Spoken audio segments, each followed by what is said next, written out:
Alright, so I'm going to try a different method for you to hear me and for you not to hear the bad sound. I'm not too happy with the setup I've got. I've got to record it onto my phone and then connect my phone to my computer. It's not connecting, so I've got to email the audio clips to myself so that I can put out a nice video. So I'm really sorry if there's any screw-ups or anything like that. I'm going to try to get this all edited by tomorrow. That's my goal anyway. Anyway, on to this week's subject.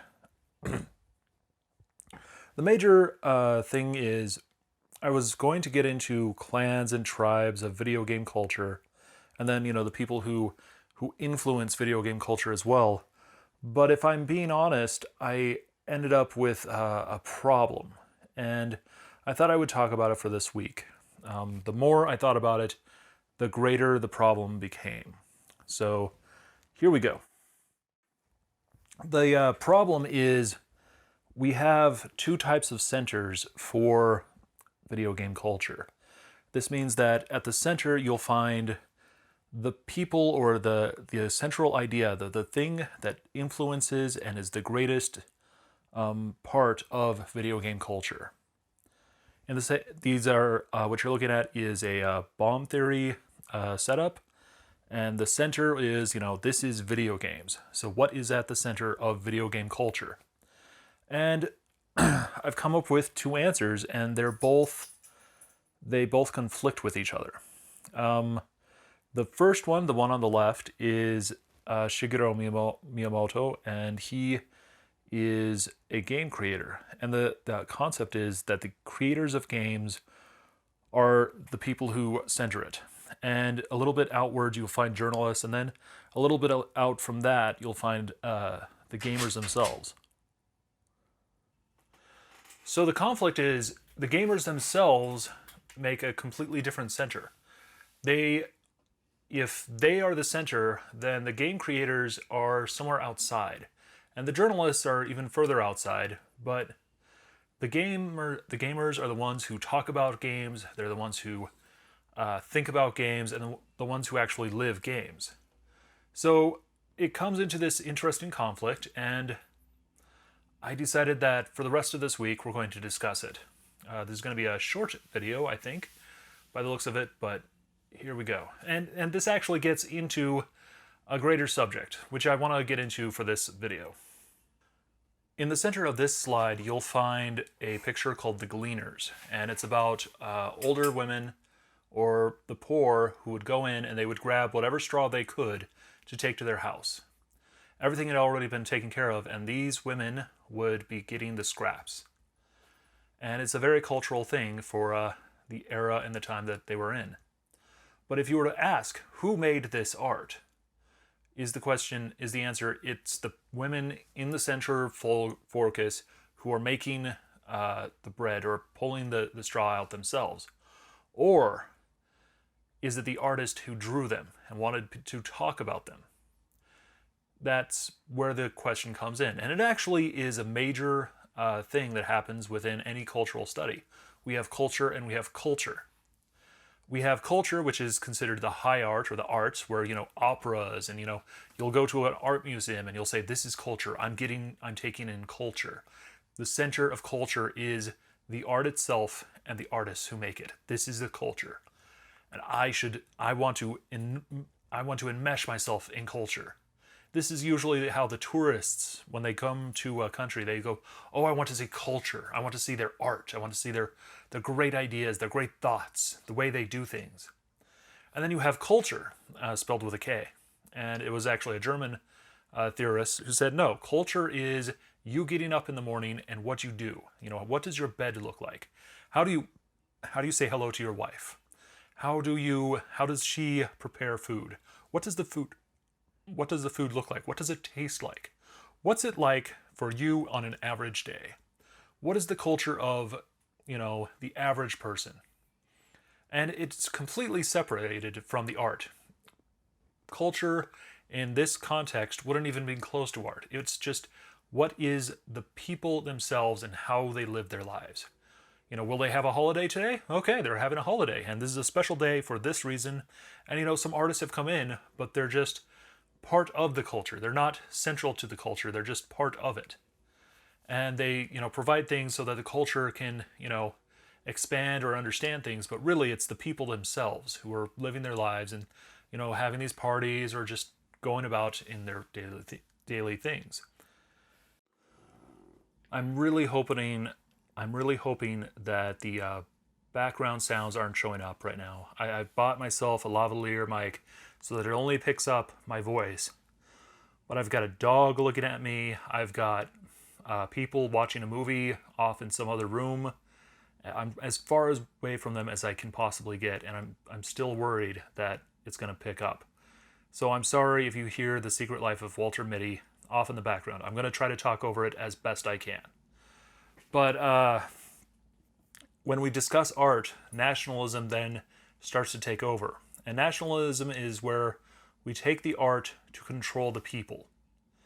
And we say a good person is represented within this art. And it isn't the artist who made it, it is the state. And it's the state saying this is culture. This is how culture will work. This is how the people should live. This is, the proper and good things of life. Although this picture is sort of making fun of it, from what I understand, is from Newgrounds. That doesn't mean that it isn't accurate to other art. There was an entire war over art, I guess.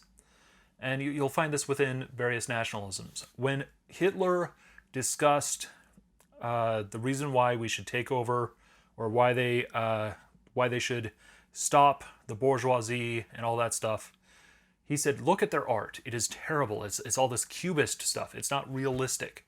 It isn't talking about people. We're going to make art that is realistic and talks about people, because the art is about the people. And he actually had like art shows where he would show, okay, look at this cubist art. Look at the weird way this woman's face is shown. Isn't that sort of like a person who was born with some terrible disease? Oh, yes, it is. This is just representative of the art itself. The art represents the culture manifesting itself. And look at this is awful. We need good art. And in the same way, the Russians had very hyper-realistic, look at, our good art.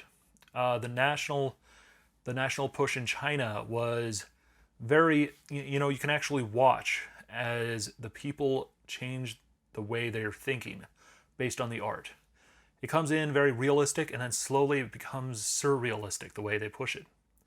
The US, they decided to go against the other nationalisms, and they literally paid to promote different arts. The CIA actually paid for Jackson Pollock to be rich and famous. That sounds so insane today, but his splatter paintings that don't make a lot of sense to us was truly, emblematic of, the free thought of the people. And the people are the ones that we should think. And look, our people, they have free thought. They can understand this kind of art. And this was promoted by many people in the US and in other countries. So nationalism within an art or within a culture is majorly important because, it takes the art and it takes the culture and it kind of combines them into you need to be this way to be true to yourself or true to your character. And this brings up the next slide. I'm going to be quick with this slide simply because this man is making an arse of himself. Sorry, I couldn't help myself. Actually, if you look way up on the upper left, there's a guy going, ooh! I think he kind of just shows up, and it's easier to look at him than it is to look at the guy with the tattoo.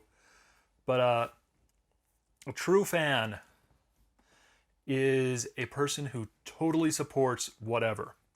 And it's a major thing for you to see within sports or within video games and within other cultures where they take kind of a nationalistic appeal, for the art and for the culture and all of that, and promote it for something that isn't a nation or an art. Sports comes up with this a lot. You go to a sports game, they will majorly promote a nationalistic ideal for your home team. And the question is, who is, the sport for? Or who is the sport? Is it the players or is it the fans? And that is a major debate. I'm sure you've had other people question it or talk about it. So that is where it comes in, is are you a true fan? Is the nationalism within your heart? And are you acting as a true fan? Have you tattooed Mario onto your forehead? Have you started making video games? Because no true fan wouldn't make his own video game. And that is where the subject begins. The next video will be talking about the game creators themselves and why they are the center of the art. And then on Friday, the video will be on why the fans should be the center of the art. I look forward to seeing you for that video there. I'm sorry that this is the last picture, but I want you to think about it. We have 2 ideas for video games on who is central, and that is going to be what I'm going to leave you with. All right. See you when I see you. Bye now.